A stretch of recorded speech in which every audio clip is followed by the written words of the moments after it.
Hello guys, Greg back with another video on the channel. It is all killer, no filler. It's been a while since I've said that. It's nice to be back. Sorry I've been away for so long. Life just gets in the way, you know. These videos do take a lot of time to put together. Not these sort of list videos so much, but the reviews. It's not the filming, it's the, you know, the extensive wearing and testing to be able to dissect the fragrance to give out a credible review. And I just haven't had the time, but hopefully moving forward I will. So I'm going to be putting out, you know, reviews and list videos, and I'm also going to be reviewing wristwatches as well. So hopefully any of you that have got any interest in that will watch those videos too. But to ease myself back into it, I thought I'd do a very simple video, just 10 fragrances that I love, ones that I've loved for a long time, ones that I wear a lot. And I thought I'd just give a quick run through and talk about each one a little bit. So the first one that we've got here is from the house of Amouage. This is the standout from the house in my opinion. This is Jubilation 25 Man. And on other videos when I've talked about this, I've used words like opulent and regal, and they really are words fitting for this fragrance. It's how it makes you feel, just classy. You know, it's just smooth and gentlemanly and classy. Prominent notes that I get from this one are blackberry, oud and myrrh.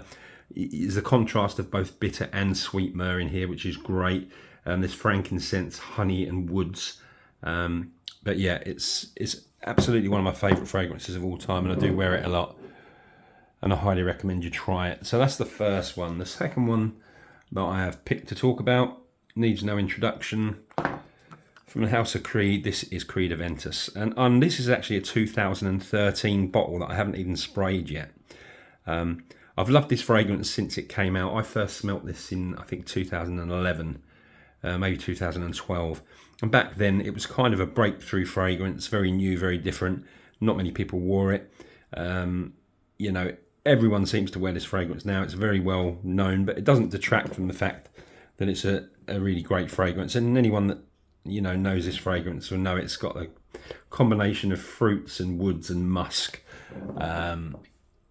It's just a really, really great fragrance, and it always will be for me. The third one that I've chosen, this is from the house of Frederic Malle. This one is called Musk Ravageur. Quite a polarising scent. A lot of people love it, a lot of people hate it. There's not really much in between. It's an unapologetic, very daring, creative fragrance. Starts off with a heavy dose of cloves, which a lot of people find off-putting. I actually love it.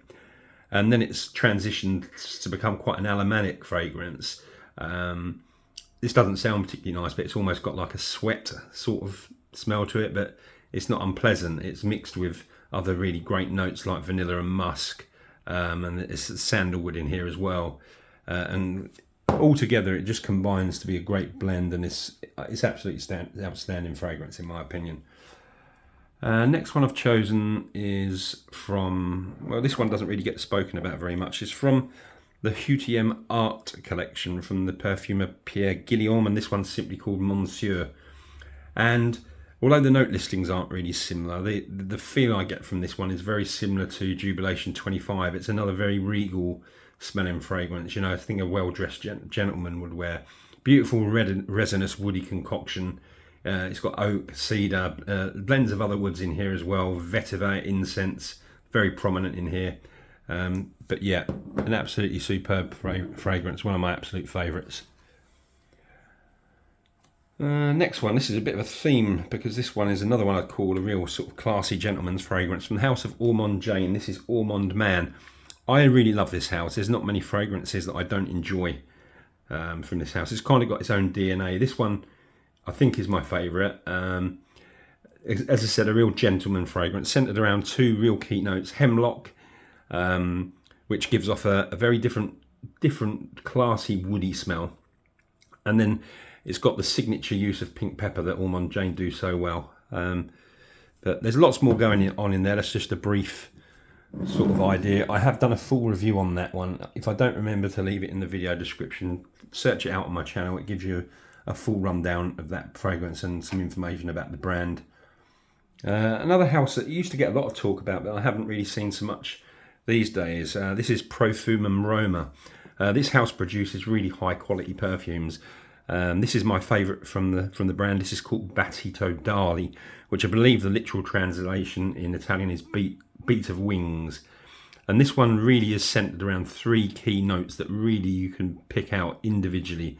And that's myrrh, vanilla and neroli. It's a very thick, dense, powerful fragrance. All of the fragrances from this house are a high concentration of perfume, and I highly recommend you try them, but that is my favourite. Next one, I think I've described this before as being my favourite fragrance of all time. I'm not sure if it is, but I've tried a lot of fragrances, but it could be. It's the stunning Amber Oud from Roger Parfum. Beautiful bottle as well, lovely coloured juice. This is a Rose Oud combo. Rose and Oud is not a combination I'm particularly fond of usually, and it's kind of ubiquitous, but this one is unique. It's different to all those other ones, the way it's blended. It's just in a league of its own. I can't say any more about it other than, you know, just try and get your nose on the fragrance if you can. Yet another classy gentleman's fragrance. I don't know why I've got so many of these, because I'm not a classy gentleman, but anyway. This one is Tom Ford's Oud Wood from the Private Blend. It's a very mild, wearable oud. It's combined with Brazilian rosewood, which, as the name suggests, is both rosy and woody. That's the kind of accord that you get from Brazilian rosewood. And this one's rounded off with a beautiful sandalwood and vanilla. One of the very best private blends from Tom Ford, up there with Tobacco Vanille and Tuscan Leather for me as the 2 standouts. So the penultimate fragrance from the house of Serjoff, this is Neo. Beautiful green citrus fragrance. It's packed with lots of bergamot, lots of vetiver. It's an alluring fragrance, long lasting. It's the fragrance that I get most comments, compliments and asked about most when I wear it. But having said that, it is the fragrance I probably wear the most when I'm out, sort of on a night out type situation. That's Serjoff Neo. And the final one, this is a fragrance that I would class as being like an artistic fragrance. This is from the house of Tower Perfumes, from perfumer Andy Tower, and this is L'air du Désert Marocain, air of the Moroccan Desert. And that's kind of the idea behind this, is that it gives off an aroma of air blowing across the desert in Morocco, and it's mixing with all of the smells of the baking in the streets below, in the street markets. It's a beautiful creation. It's very distinctive, very different, but very wearable.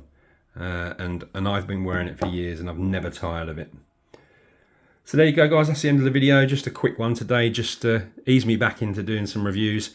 10 fragrances that I absolutely love. Hope you enjoyed it. Please do leave a comment. Let me know some of the fragrances that you enjoy. Do give a thumbs up. If you're not subscribed to the channel, please do. And keep an eye out for some more videos coming up very soon. Thanks very much. Bye.